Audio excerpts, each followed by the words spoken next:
एक बार जब मेरे वालिद ने मुझे बिजली का बिल अदा करने के लिए रकम दी, बेटा बिल जमा करवा देना, आज आखिरी तारीख है और बिल भी 2 महीने का है। लेकिन मैंने बिल जमा करवाने की बजाय एक लॉटरी टिकट खरीद ली जिसमें किसी एक खुशनसीब की कार निकलनी थी। जब मैं घर पहुंचा तो अपने वालिद को बताया कि मैंने क्या किया, तो उन्होंने मुझे खूब फैंटी लगाई। लेकिन अगले दिन जब मेरे वालिद साहब बेदार हुए और दरवाजा खोला तो मेरे घर के बाहर बिल्कुल नई गाड़ी थी।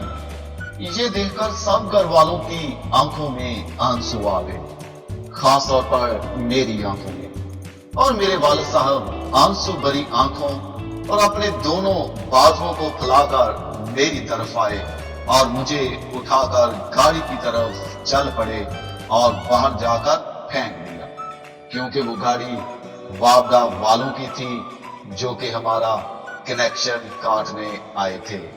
लॉटरी तो नहीं लगी, लेकिन जब पापा ने फेंका तो पछवाड़े पर चोट बहुत लगी।